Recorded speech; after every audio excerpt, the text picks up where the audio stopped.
Oke, selamat pagi. Ini ada edisi video panjang di mana saya harus menjelaskan. Tapi sebelumnya saya mau memulai dengan sebuah lagu tentang dan lagu yang berisi tentang sebuah pemahaman yang akan membawa kita dari awal sampai akhir, yaitu satu nusa satu bangsa. Yang diawali dari kalimat pertama adalah satu nusa, satu bangsa, satu bahasa. Yang kemudian saya bisa pertunjukkan dalam pola ini itu membentuk gambar keoriginalan, keaslian. Yang kemudian akhirnya diteruskan dan pada akhir lagu di situ dikatakan nusa bangsa dan bahasa. Ada sesuatu yang terjadi di akhiran dan ada sesuatu tindakan yang harus diambil dalam respon dan dalam langkah kita menuju masa depan, yaitu sebuah pembelaan terhadap sesuatu yang dinamikanya berubah. Apa itu yang berubah? Kata satunya menjadi hilang, menjadi lebur, menjadi sesuatu pemahaman yang berdinamika menyatukan. Tidak lagi disebut satu tetapi langsung pada poinnya. Nusa bangsa dan bahasa kita bela bersama. Dari situlah kita baru tahu bahwa itu adalah sebuah perjalanan. Dan kalau saya polakan dengan pola ini, Anda akan dapati. Tepat sekali. Oke, kita bahas tentang pola ini lebih lanjut. Pola ini adalah pola keaslian dari mana sejarah tentang planet bumi itu terjadi, ya kan?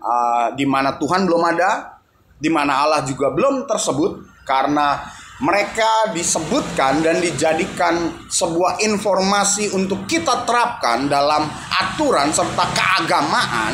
Dulu namanya bukan agama tetapi sekte dan kultus, aliran kepercayaan yang kemudian berangsur-angsur dari sejarah waktu penempatan di seputar ini menjelang masuk kedua. Karena itu adalah di dinamika di dunia pertama namanya. Kita sebut dunia pertama adalah di abad-abad sebelum abad 10. Nah, itu juga kita bisa baca dari cetakan buku-buku suci kita, di mana di situ tertulis di beberapa waktu sebelumnya terkait dengan Adam dan Hawa. Dan kalau kita petakan ini menjadi sebuah pewaktuan, Anda akan mendapati di 1-2. Kenapa di 1-2? Karena ini juga kita akan rubah menjadi 1 dan 2. Barat di 1, area Cina Timur Tengah di 2, dan kita ada di 3. Itu sebabnya kedewa-dewaan ada di negeri yang ketiga. Karena yang pertama itu tentang kolonial, selalu membawa Yahudi, kristenisasi, kemudian agama langit, Zeus, semuanya yang terkait dengan angkasa. Oke, sekali lagi terkait dengan angkasa yang nilainya diturunkan dalam sebuah konspirasi, dalam pemahaman yang keliru. Dari mana itu? Sejak abad kedua. Kapan sejak abad kedua? Abad kedua adalah setelah Anubis 1-2. Anubis pertama tentang saintis, Anubis kedua Inabas namanya, yaitu putrinya terkait dengan wanita. Itu sebabnya pertama itu digambarkan sosok pria, dan yang kedua sosok wanita yang kemudian diberi warna merah yang kemudian ditujukan kepada timur, khususnya pada Chinese dan sebagainya areal yang sudah dibagi-bagi. Kita punya pembagian, kita sebut pembagian dunia. Oke? Nah, dunia itu saya berikan definisi adalah perkembangan peradaban dan pembangunan sistematis manusia. Tapi sebelum ada dunia itu ada bumi. Itu sebabnya keaslian ada di sini. Dan manusia pertama itu terkait dengan Adam dan Hawa tentunya. Mengapa? Karena tertulis di agama 1 dan di agama kedua, yaitu keislaman, terkait dengan sejarah dan sebagainya. Sedangkan agama 1 menunjuk pada Babel, pada Habel, dan agama kedua yaitu putra-putranya Adam dan Hawa. Nah, itulah perintisnya. Itu sebabnya tentang Kairo erat sekali dengan Kain yang adalah Anubis, ya kan? Dengan keturunan dan jalan ceritanya yang kemudian dijadikan informatika dasar, tetapi dibawa pada pemahaman dan cara pandang yang berbeda. Tidak sama seperti yang seharusnya. Itu sebabnya terjadi penurunan mulai dari abad kedua, kemudian masuk pada peradaban lebih besar lagi di pertengahan, di mana ada 2 pembagian.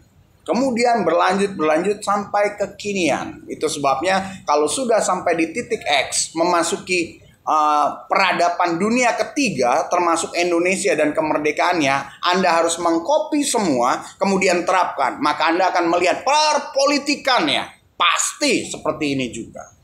Oke, itu sebabnya di ujungnya kita mendapati kalian membela yang salah. Membela apa? Membela kesuksesan dan kematerialan dalam sekuler-kuler. Kenapa begitu? Karena dari awal, dari Adam dan Hawa dan sekuler, si ular yang menjatuhkan itu diceritakan dari sini oleh ini. Kemudian dibawa dalam perkapitalan dan terjadilah sampai semuanya bermasalah dengan darah. Di video pendek tadi saya sudah buat, saya bicara tentang bagaimana dan solusinya kita bisa mempersatukan. Maka saya akan mengulas kembali apa yang terjadi di abad ini. Di abad 1-2 pernah ada satu kisah, yaitu kisah El Musa. Bukan nggak pakai L ya, tetapi Musa. El itu adalah panggilan dan sinonim pemberian makna oleh manusia sebagai utusan. Ada satu kisah di abad yang ke-1-2 di mana tentang bangsa Israel, bangsa Mesir, ya kan, yang ada difitnah, mulai pemfitnahan dan playing victim di sana. Kemudian terkait dengan Harun dan terkait dengan cerita, legenda dan mitos serta kesucian ketulusan. Di sana dikatakan Musa memberikan ramuan batu,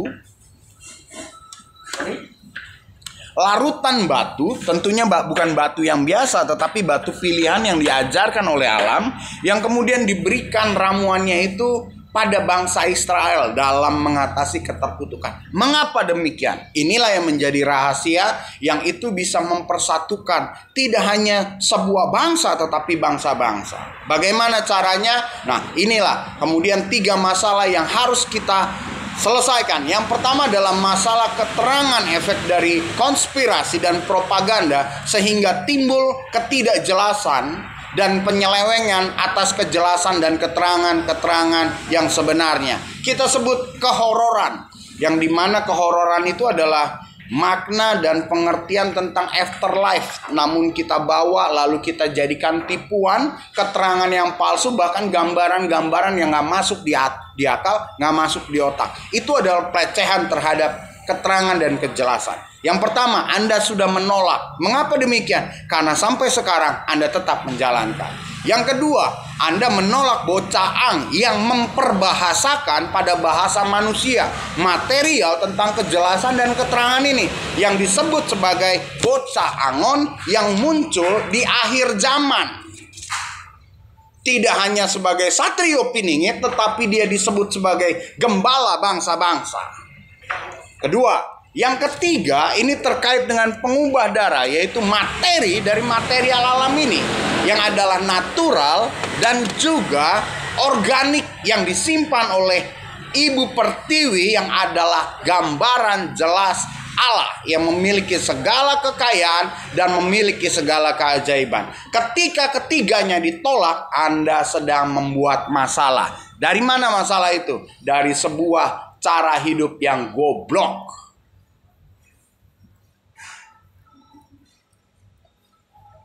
Itu sebabnya segala yang saya katakan dalam video-video terjalin menjadi satu, menjadi aliran, dan menjadi sebuah penyakit pada kapiler darah Anda. Tadi pagi saya mengamati biasa di live streaming Refli Harun, ya kan, senior. Kemudian ada Mardigu Wowi. Saya suka Mardigu Wowi karena pembahasannya detail. Tiba-tiba kortek otak saya itu menerjemahkan. Dia bahas soal ekonomi, GDP, ekonomi dan pendapatan segala macam, kapital segala macam. Begitu terdengar oleh saya, maka terubah menjadi satu sistem di mana tentang kanker. Waduh, itu darah. Tentang kanker dan bagaimana selamat. Apalagi kita menghadapi dunia resesi. Mari kita lanjutkan. Dunia resesi juga terpaut dengan ini. Itu sebabnya kemarin di video pendek saya sudah katakan, di mana perpolitikan, di mana agama dan kepercayaan, ekonomi yang ada fakyu, ya kan, kemudian kesehatan dan juga regenerasi penerusnya, ya kan, menjadi masalah. Itu sebabnya dunia sedang mengalami resesi, di mana Anda perlu tentang keaslian ini yang menyatukan, yang menjadi dunia bukan lagi dunia kebohongan. Nah, lalu ada beberapa dunia, beberapa bangsa-bangsa yang mengalami resesi. Ya, kenapa? Karena karma dari ini. Lalu yang ini agak lama. Kenapa? Karena dia indikatornya adalah kanker. Sakit kanker ketika Anda divonis, Anda belum mati. Tetapi yang membunuh Anda adalah perawatan. Itu sebabnya saya katakan, saya juga lihat satu konten di mana Ibu Sri Mulyani di situ menyebutkan Indonesia baik-baik saja. Oh iya, baik-baik saja. Tapi tolong lihat bagaimana Anda menyewa survei, Anda lihat bagaimana penanganan kanker. Apakah kanker itu disembuhkan atau mati? Karena yang membunuh adalah perawatan kankernya. Ketika dia divonis sakit kanker. Apa sih kanker itu? Kantong kering. Apa sih kanker itu? Tentang DNA, tentang kapiler darah, tentang bloody vessel, arteri, vena, peredarannya, simulasinya, darah kotornya, semuanya tentang kehidupan manusia yang dimulai dari ini. Dan kita tahu bagaimana sejarah kekotoran darah dan sejarah kekotoran kesehatan kita. Lalu bagaimana? Nah, ternyata lagu Satu Nusa dan Satu Bangsa, Satu Bahasa, yang kemudian di akhir lagunya berkata Nusa, Bangsa, dan Bahasa, itu menjadi suatu yang harus kita bela. Tapi ternyata pun kita nggak tahu diri dan tak sadar diri. Itu bawaan dari terjemahan jurus ekonomi, nggak tahu diri, nggak sadar diri, lalu menjadi kesehatan, lalu menjadi regenerasi yang babak belur. Itu sebabnya Anda perlu seorang yang ahli dalam membaca pola, serta seorang yang disertai oleh keterangan dan kejelasan sejelas-jelasnya yang menunjukkan pada kekayaan alam yang bisa merubah sampai kapiler darah kalian, sehingga bisa dipersatukan tidak hanya bangsa secara lokal, internasional, bahkan global, disatukan dalam kandungan bahasa materi organik ini. Itu. Jadi udah jelas ya. Ya. Nah, silakan diresapi, dipikirkan, dan dibeli barangnya untuk merubah darah Anda menjadi lebih baik. Tidak juga nggak apa-apa. Malah bagus tidak. Sedikit aja, orang barangnya juga stoknya sedikit. Kenapa saya katakan barangnya stoknya sedikit? Ambero, tentang kerak bumi, tentang kejadian di pola ini, gambarannya. Kemudian Magillus Anticius yang panjang-panjang tentang ini, ya kan, sampai menyentuh dunia kesultanan. Itu sebabnya dia bentuknya seperti ini, memanjang dan membulat sampai di kedua. Dan ini itu memasuki dunia yang namanya clamshell. Kenapa clamshell? Karena terkait dengan katup, propaganda, kekerangan dan kewanitaan, dan tentang tumor dan kanker. Kenapa disebut tumor? Karena adalah dua, mor adalah kelebihan kegoblokan. Efek kegoblokan kedegilan adalah tumor yang kemudian bermutasi pada kanker, pada penyakit-penyakit yang mematikan, yang arahnya mengobrak-ngabrik kejelasan hidup dengan kesuksesannya, yang akhir hidupnya, before afterlife-nya dihantam dan dibuat maju. Gerbang kematian itu dinyatakan ada walaupun Anda masih hidup, gitu loh. Jadi HIV dan sebagainya itu semua terkait di sana. Nah, pertanyaannya, perlukah Anda pola ini? Perlukah Anda materi? Oh, sangat perlu. Kalau Anda merasa tidak perlu, nggak usah. Itu sebabnya apa yang saya sertakan ini menggenapi apa yang menjadi legenda Anubis. Dia membawa sebuah perahu penyeberangan dengan harus ada pembayaran, tapi bukan koin dari kemunafikan manusia. Dia koinnya berupa material alam yang akan membawa Anda pada satu pemahaman global, dan itulah ilmu yang namanya sabda alam. Setelah itu kita baru bereskan bagaimana kita membersihkan pemupukan alam, bagaimana kita menerapkan lebih jauh lagi daripada 3. Ingat soal langit, soal keterangan, kejelasan yang kita tolak. Kita lebih baik menggembor-gemborkan kehantuan dan keomong kosongan daripada kita mengerti kejelasan. Menolak bocah Angon sebagai penterjemah bahasanya, menolak materialnya, kekristal-kristalan dalam anti kristal di ujung akhir zaman yang Anda terapkan, dan kemudian dinamika yang lain pun menjadi tertolak. Oke, itu saja yang menjadi panduan kita. Dan masih tetap bersama dengan saya Jero Wijero, si bocah Angon yang kapasitasnya naik tidak hanya secara lokal, tapi bangsa-bangsa pun bisa dipersatukan dengan material yang bisa merasuk dan merubah DNA Anda. Nusa bangsa dan bahasa saya bela sendiri saja.